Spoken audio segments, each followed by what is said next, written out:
Hey Rebel Rouser, I'm Alan Voivod and this is Star Wars 7x7, your daily dose of Star Wars joy, and thank you so much for joining me for it. And if I've never explained it, or if you've never heard me explain it, the whole 7x7 of the podcast is meant to flag that this is running 7 days a week for approximately 7 minutes a day, so it's a real, bite-sized thing that you can listen to in the corners of your life for all intents and purposes. And just because it's quick, that doesn't mean that we don't also go deep on some topics. This is a podcast about Star Wars storytelling and about the news that affects Star Wars storytelling. This happens to be, for Star Wars Podcast Day this year, the 25th anniversary of the advent of the very first Star Wars podcast, Jedi Talk.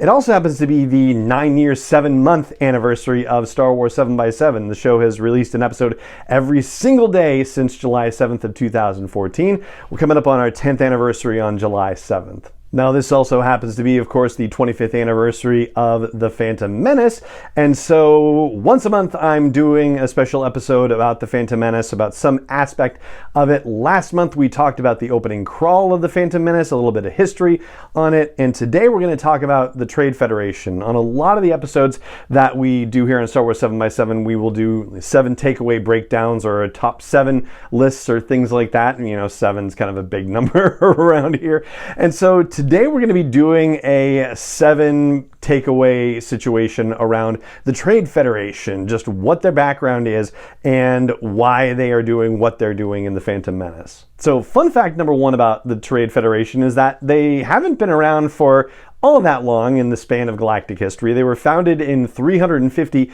BBY, which puts them squarely in High Republic era territory. And just to give you your bearings, if you've been following that mega ginormous storytelling initiative, that happens about 30 odd years after the events of Phase 2 of High Republic storytelling. That's the one that goes, earlier in time, whereas Phase 1 and Phase 3 are a little bit closer to the original trilogy, prequel trilogy era. For a second fun fact, let's talk about how the Galactic Republic and the Trade Federation came to butt heads with each other. So over the course of hundreds of years, the Trade Federation amassed wealth and power and influence and developed their own army, and they established areas called free trade zones where if you were a member of the Trade Federation, then you could conduct business comparatively cheaply. If you were not a member of the Trade Federation, then they would cause you all kinds of problems and charge you all kinds of fees and make your life very difficult. But it's not like if you're a member of the Federation, you were getting a free ride because you had to pay to be a member of the Federation too.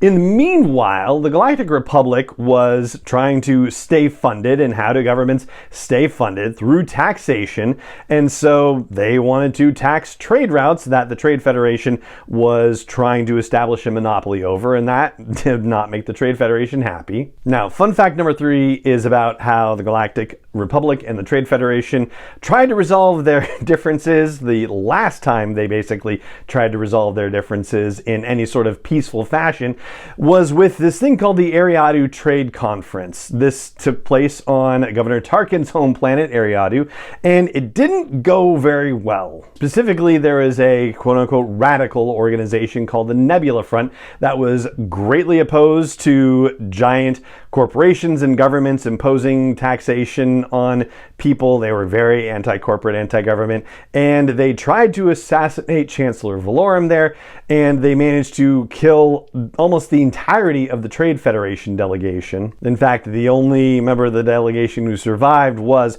surprise, surprise, Newt Gunray. For a 4th fun fact, we'll talk about Chancellor Valorum and what happened with him as a result of this incident. Turns out that he got a bit of a popularity boost from the Republic in general, and he used that political capital to get a proposition passed through the Galactic Senate, Prop 31-814D. I know, it's super exciting, right? This is the law that allowed the Republic to tax these so-called free trade zones that the Trade Federation had up and running.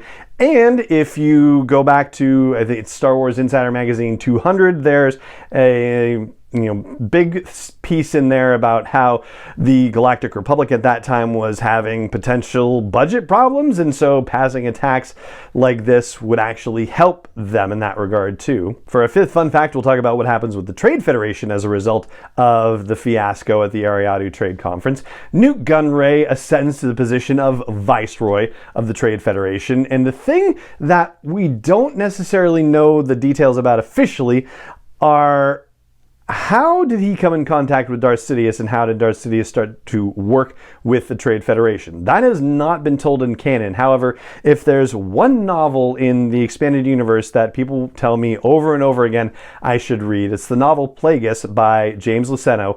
That tells the story of Darth Plagueis and Darth Sidious and how they kind of, worked their way through galactic power channels and whatnot. And in that novel, it details how Sidious, through a combination of bribery and blackmail, basically came to work with the Trade Federation and used them to help further his own galactic conquering plans. Now, our sixth takeaway has to do with how we arrive at the events of the Phantom Menace. So, one of the things that the Trade Federation is known for doing is blockading planets that are not cooperating with them.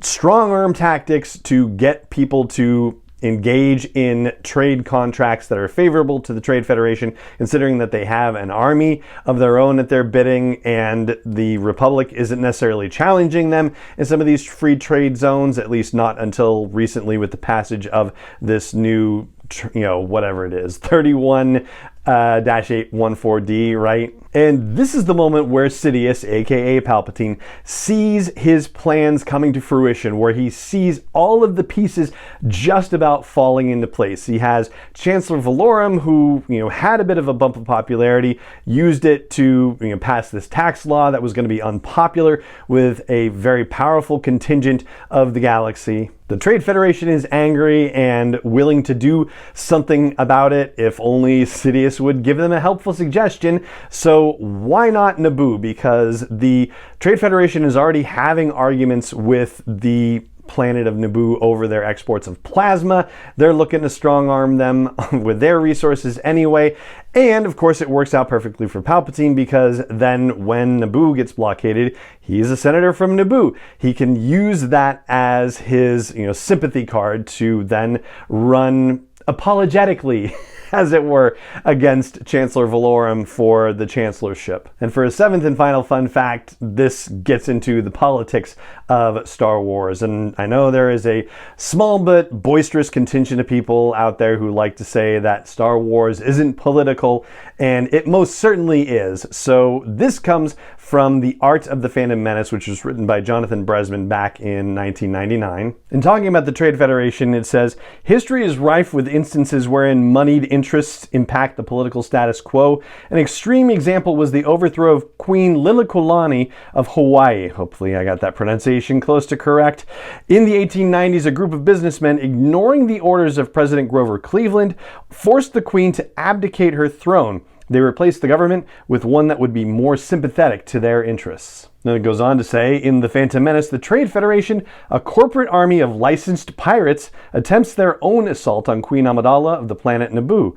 They hope to force the Queen to surrender her authority so the Trade Federation can gain control of the galactic trade routes. This would increase its fortunes immensely. So that's the kind of background information we dig into from time to time here on Star Wars 7x7, and hopefully the next time you check out The Phantom Menace, I hope the additional knowledge about the background of the Trade Federation will enhance your viewing experience. So that's going to do it for this second in our series of episodes celebrating the 25th anniversary of the Phantom Menace, and very cool that we got to line it up with the 25th anniversary of the advent of Star Wars podcasting in general, and it really is just such a thrill to be a part of that history now and to share it with you. If you enjoy the show, I hope you'll consider hitting the like button or the subscribe button or the follow button, whatever the app of your choice likes to call it. I hope you'll consider leaving a rating or review on your favorite app, and I hope you'll also consider sharing the show with other Star Wars fans that you know, whether in real life or on social media. And it just remains for me to say thank you so much for joining me for this episode of the show, and may the Force be with you wherever in the world you may be.